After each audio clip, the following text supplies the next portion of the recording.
พี่น้องตอนนี้กำลังเตรียมการรถแห่กับมาฮอดแล้วพี่น้องเอ้ยเสาร์จะมีมาฮอดรถแห่ก่อนกินข้าวกินน้ำตอนนี้กำลังเตรียมร้องเพลงร้องอยู่เพื่อนซะก่อนร้องอยู่เพื่อนแล้วก็จังสิได้แห่ไปพอดีกับเพื่อนอันนั้นแล้วก็จักพี่น้องเลยตอนนี้เป็นเวลา10 โมงเลยพี่น้องเลย10 โมงกว่าแล้วสวยแล้วแหละสวยแน่เลยพี่น้องเลยรถแห่ก็มาฮอดแต่ว่าเช้าที่นี่เฝ้ารถกินนี่รถแห่ก็เพิ่งมาสิยางไปเบิ่งอยู่ทีมงานทันได้กินข้าวกินน้ำยังโยกไต่โยกเนื้อโยกไต่อยู่งานก็จะอยู่หนทางเลยได้พี่น้องงานก็ได้รถแห่ก็กำลังโยกไปโยกมาเมื่อเช้านี้ก็สิซ่าแน่กับตีนรถอันนั้นตีนรถเขามันแตกมันดีแต่บ่เป็นยังค่ะแหละ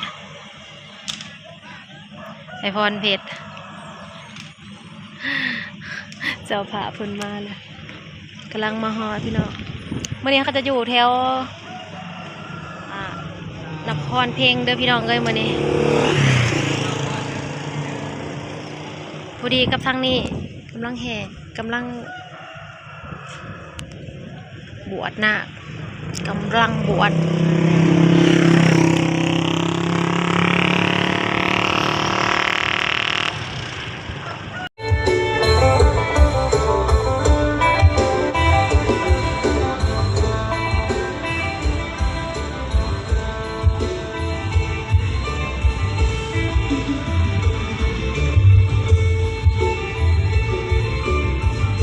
กำลังโยกหน้าโยกหลัง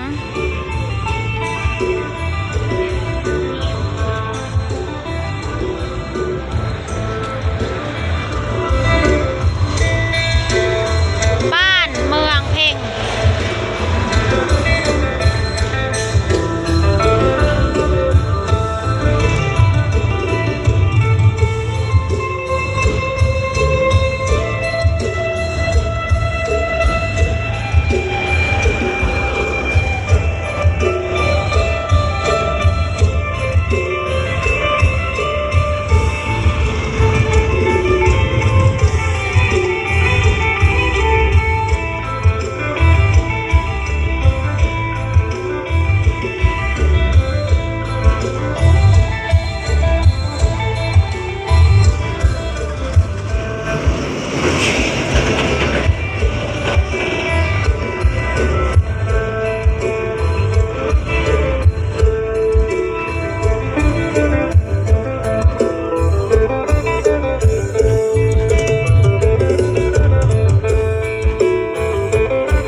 มีบอลลุมมันเลยนะโอเคติดหนารถของเดินหนาเนาะนาแล้วน้องเข้าไปทางไหน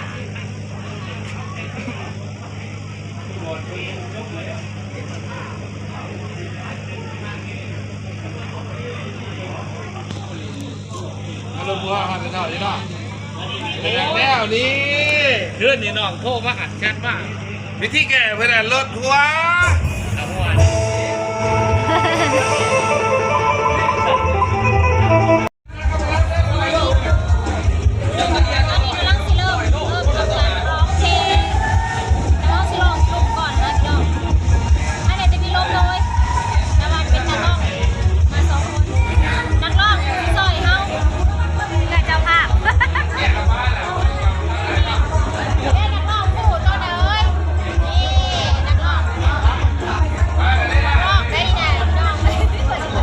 ห้องครูมานี่เปลี่ยนทางห้องใหม่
จัดการเลยบอกจับเลยคนนี้ก็เพราะว่ามาเรียนเลย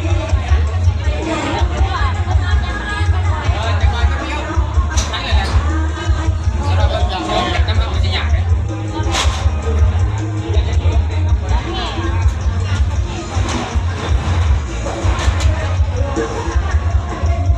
เราเคย